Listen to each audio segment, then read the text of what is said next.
of speech, part 3. Interrogation. When a rhetorical question is asked simply for dramatic effect rather than to elicit an answer, it is known as interrogation. A question is asked. For example, am I an idiot to fall for your lies? Who do you think you are acting that way? A question is asked. Your answer, interrogation. Your explanation, a question is asked. Pun.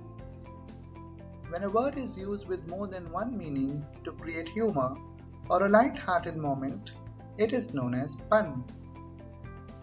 For example, a horse is a stable animal. You were right, so I left. Isn't it funny? This sentence can also be antithesis, as there are two opposite sentences, two opposite words in the same sentence. He was studying the cause of lightning when it struck him. Repetition. When a word or a phrase is repeated in a sentence for dramatic effect, it is known as repetition.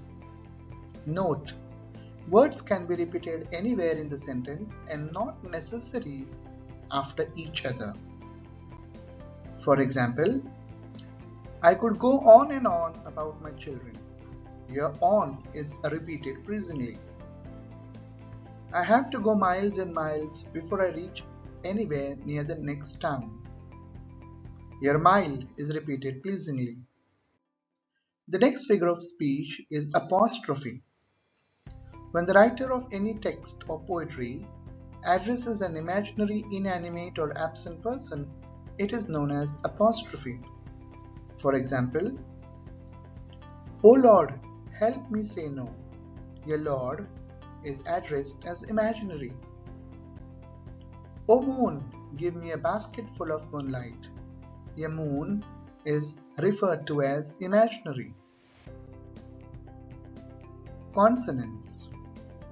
When sounds of consonants are repeated in the same sentence, it is known as consonants. These can refer to repetition of sounds in the middle or end of the words as well. For example, pitter patter, pitter patter. The alphabet T is repeated. The consonant T is repeated. Mike likes his new bike. Here, the consonant I is repeated. The next figure of speech is euphemism. When harsh or impolite words are replaced with milder terms. To express the same meaning, it is known as euphemism. For example, he passed away in the middle of night. Here, passing away means death. So instead of using death, passed away is used. This is an example of euphemism. His differently able son did very well in his life. Instead of using disabled, differently abled is used. She was mentally challenged. Mentally challenged is used instead of the word retard, so that it doesn't look rude or impolite. When harsh or impolite words are replaced with milder terms, it is called as euphemism. Exclamation. When ideas or words express strong emotions such as joy, surprise, anger, it is known as exclamation. Words or sentences end in an exclamation mark in this type of figure of speech. For example, oh my God, what a brilliant catch! How sad it is to cry alone. When you see exclamation mark, it is exclamatory. Hyperbole.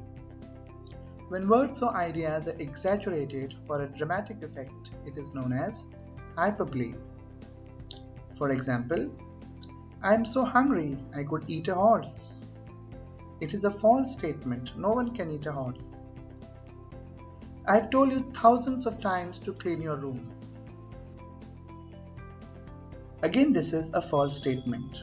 no one can say thousands of times. Alliteration. When the consonant or vowel sound is repeated more than once in words in the same sentence, it is known as alliteration. For example, she sells seashells on the seashore. Here the sound of s is repeated.